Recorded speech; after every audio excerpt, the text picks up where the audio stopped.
শুভ সকালের শুভেচ্ছা রইল বন্ধুরা। আজ আমি তোমাদের সাথে শেয়ার করছি ইলিশ মাছের মালাইকারি।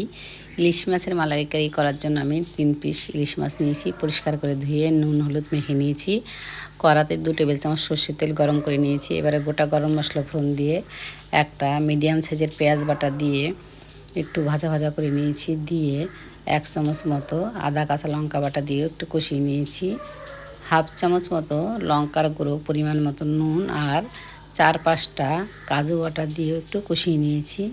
কষানো হয়ে এলে এবারে নারকেলের দুধটাকে দিয়ে দিয়েছি। আমি এখানে একটা নারকেল কুড়িয়ে নিয়েছিলাম, নিয়ে গরম জলে 10 মিনিট মতো ভিজিয়ে রেখে জলটাকে ছেঁকে নিয়েছি।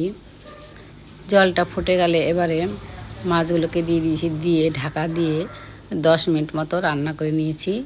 মাছটা ভালোভাবে সেদ্ধ হয়ে গেলে হাফ চামচ মতো চিনি দিয়েছি, দিয়ে ওপর থেকে 2-3টে কাঁচা লঙ্কা ছড়িয়ে দিয়ে এবারে নেড়ে চেড়ে নামিয়ে নিয়েছি। তাহলেই রেডি ইলিশ মাছের মালাইকারি। এই রেসিপিটা খেতে জাস্ট ফাটাফাটি হয়েছিল। তোমরা সবাই ট্রাই করে জানিও কেমন লাগলো। আজ এখানেই শেষ করছি, এরপরে নিয়ে আসবো অন্য কোনো ভিডিও। তোমরা সবাই সাথে থেকো, পাশে থেকো। সবাইকে অসংখ্য ধন্যবাদ ভিডিওটা দেখার জন্য। Tata, bye bye.